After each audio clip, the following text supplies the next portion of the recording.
छोटा सा एक पौधा है, एक पेड़ है, पौधा है, मान लीजिए लहसुन मान ये लीजिए। ये इसका लीफ हो गया, क्या हो गया? लहसुन लीफ, लीफ हो गया। यहाँ से भी लीफ निकाल लीजिए, ये भी लीफ हो गया, लहसुन, ठीक है। और ये क्या तना है ना इसका, क्या है? तना है। यहाँ से और भी शाखाएं निकलती हैं, ठीक है। यहाँ से भी और लीफ निकलेंगी और जब ये थोड़ा मेच्योर होगा तो यहाँ क्या बन जाएगा? फ्लावर वगैरह बन जाएगा, ठीक है ना। अब जरा ध्यान से देखो, यहाँ से ये जड़ है, क्या है? जड़ है। यहीं से पौधे पानी खींचते हैं, क्या खींचते हैं? पानी। ये जड़ है, और इसी जड़ से क्या खींचते हैं? पानी। पानी खींचते हैं ना। ये जड़ कहाँ रहता है? जमीन के ऊपर ना, जमीन के नीचे, जमीन के नीचे जमीन के नीचे रहता है। यहीं से पौधे पानी खींचते हैं, पानी खींचते हैं और पौधे के विभिन्न भागों में जाता है। अच्छा ये बताओ, आप ज्यादा खाना खा लीजिए तो आपका पेट फूल जाएगा, फूल जाएगा ना। ज्यादा पानी पी लीजिए तो पेट फूल जाएगा। पौधे के शरीर में यदि ज्यादा पानी हो जाए, पौधे के शरीर में क्या हो जाए?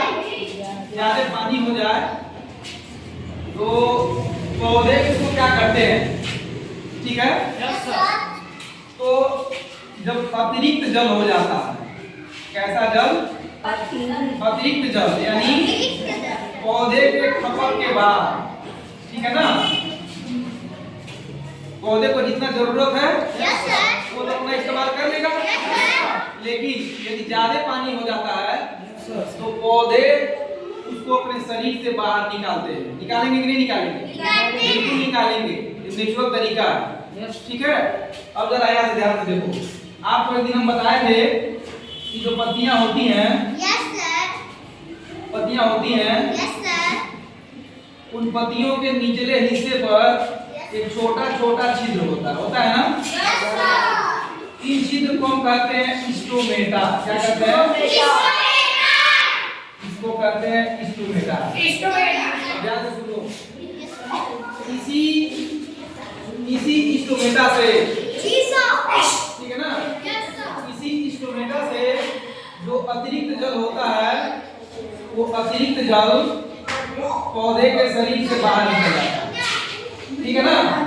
अब देखो क्या बाहर निकल रहा है? अतिरिक्त जल, क्या बाहर निकल रहा है? अब यार ध्यान से समझो, यही समझने वाली बात है, यही समझने वाली बात है कि जो ये जल है, जो जल है यही पौधे के शरीर से बाहर निकल रहा है। क्या निकल रहा है? क्या निकल रहा है? शरीर से बाहर निकल, क्या निकल रहा है? पानी या जल। तो ये जो जल होता है यह वाष्प के रूप में बाहर निकलता है। किस रूप में? वाष्प के रूप में बाहर निकलता है, भाप के रूप में बाहर निकलता है। बस हो जा रहा है ना। तो जल का भाप के रूप में बाहर निकलना, किसका? जल का भाप के बाहर निकलना, इस क्रिया को आप कहते हैं वाष्पोत्सर्जन। क्या कहते हैं? सर्जन, वाष्पोत्सर्जन। सर्जन।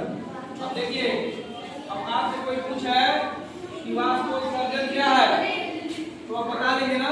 यस सर, वाष्पोत्सर्जन क्या बता देंगे ना? Yes sir.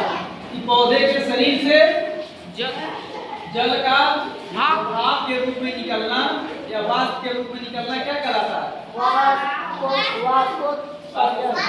बात समझ में आया? यस सर, जब पौधे के शरीर में जल ज्यादा हो जाएगा तो वो जल पौधे से कहाँ निकलेगा? बाहर निकलेगा।